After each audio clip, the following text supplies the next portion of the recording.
Henry Cavill's Highlander reboot faces delays, but Dave Bautista teases epic action and sword fights unlike anything Cavill has done before.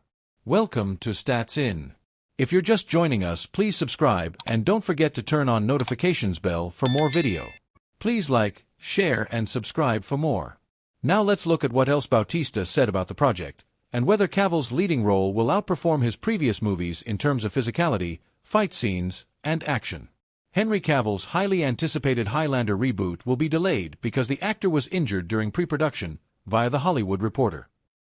The movie was set to begin filming in the coming weeks, but its principal photography has been pushed to early 2026 now.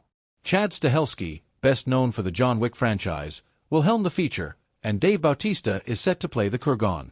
In an interview with Collider, Bautista said, "The action is on par with John Wick, which explains Cavill's injury, as the demands must have been so intense that he ended up hurting himself." Here's an overview of other cast members who have been announced for the upcoming Highlander. "I was so blown away by the script because, without saying too much, this is such a great reboot.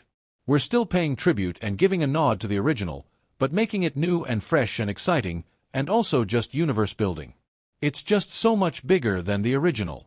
Bautista even emphasized that audiences shouldn't expect a carbon copy of the 1986 classic because it's just different, but still the same.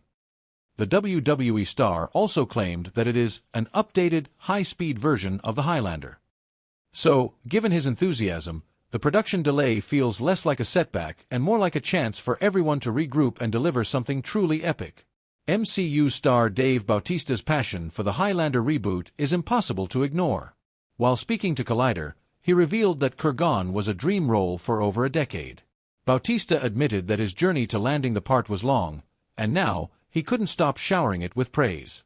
Henry Cavill has wielded the sword as Geralt of Rivia in The Witcher, had hand-to-hand combat in Mission Impossible, Fallout, and donned the red cape as our Man of Steel.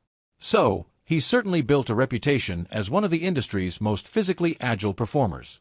Yet, Cavill himself believes that in Highlander, things will be next level.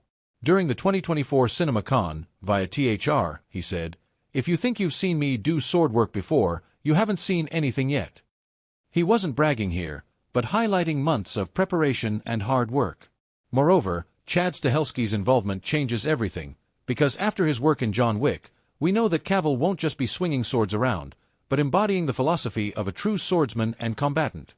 So, do you think this remake of Highlander is going to be any good after hearing about Cavill's dedication and Dave Bautista's praise? Or do you feel it's a lost cause? You can watch all the John Wick movies on Hulu, USA. A lifelong fan of the Witcher books and video games, Henry Cavill lobbied hard for the role of Geralt and took his portrayal seriously. Welcome to Stats In.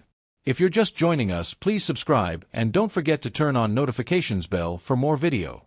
Please like, share and subscribe for more. Henry Cavill's connection to The Witcher goes beyond any typical actor-role relationship.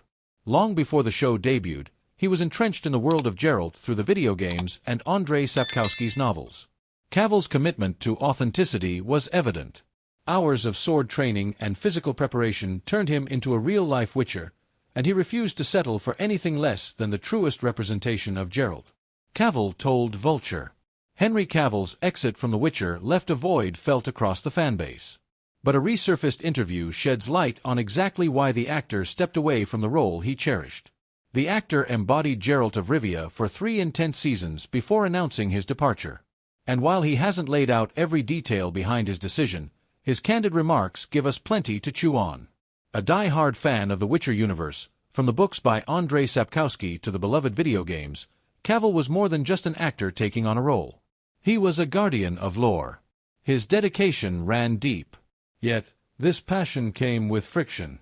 In a Collider interview, Man of Steel star, 42, confessed to being the most annoying guy on set, constantly pointing out inconsistencies and deviations from the source material. To quote him, "I'm the most annoying guy on set because I'm saying, excuse me, you do realize that this should be happening, and they wouldn't do that, and you haven't read this, then that means this would be impossible. And everyone's just going, Henry, just shut up and do the thing. And I'm like, I don't want to do the thing. Because he wouldn't do it this way." He highlighted how deeply invested he was in preserving the character's integrity. I wanted to get as close to the lore as possible. To me, this is a way to show my love for my character in the show. As a fan, I want to protect him. But trouble had been brewing behind the scenes of The Witcher as early as Season 2, according to Redanian Intelligence, a trusted fan site that's been keeping tabs on the series from day one. Cavill reportedly found himself at odds with producers, locked in a creative tug-of-war over Geralt's portrayal. As the gap widened between what the showrunners envisioned and what the source material demanded, Cavill found himself walking a tightrope. The toughest part for me was finding that balance between the showrunner's vision and my love for the books, and trying to bring that Geralt to the showrunner's vision. All of my asks and requests were along the lines of just being faithful to the source material. To hear of adaptations straying from Sapkowski's vision felt like a personal affront to Cavill.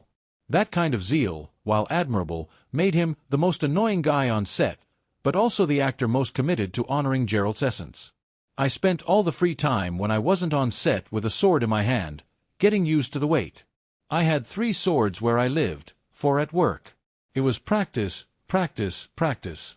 This level of devotion wasn't just about muscles and swordplay, it was about fidelity to the lore. He added, he was determined to do his best in those final days, and that's a lasting memory for me.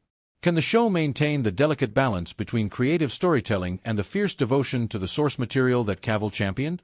Was his annoying insistence on loyalty the glue that held the character's authenticity together, or did it create creative roadblocks that made the part unsustainable? With Liam Hemsworth stepping in, will the White Wolf saga evolve in unexpected directions, or can it recapture the heart that Cavill so passionately protected? What do you think? Drop your thoughts below, and let's hash it out like true Witcher fans. The Witcher Seasons 1 to 3 are available on Netflix worldwide.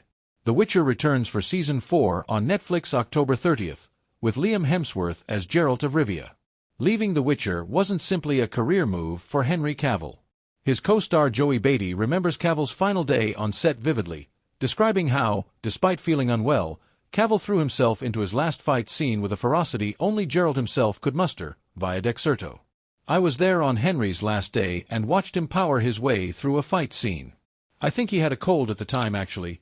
I think he was quite unwell, and yet just threw himself into his final days and hours as the day got longer and longer and longer, and there was not a single drop in his energy and his commitment. Cavill's commitment extended beyond physicality. It was emotional, symbolic of his deep connection to the character and the story. Beatty added, joining us, please subscribe and don't forget to turn on notifications bell for more video. Please like, share and subscribe for more. Well, this deal means a lot to Warner Brothers and Netflix also because the entertainment company will have to give up a lot of projects if the agreement takes place. Fans are closer to seeing Henry Cavill as Aegon the Conqueror rather than seeing him again as The Witcher because Netflix is reportedly planning to buy Warner Brothers Discovery. Although it's not confirmed, the rumor was shared on X. Netflix is allegedly considering placing a bid to buy Warner Brothers. This could potentially mean that Netflix's creative ways will be implemented in every project that Warner Brothers is working on, and Netflix will have the final say in what goes on their streaming site.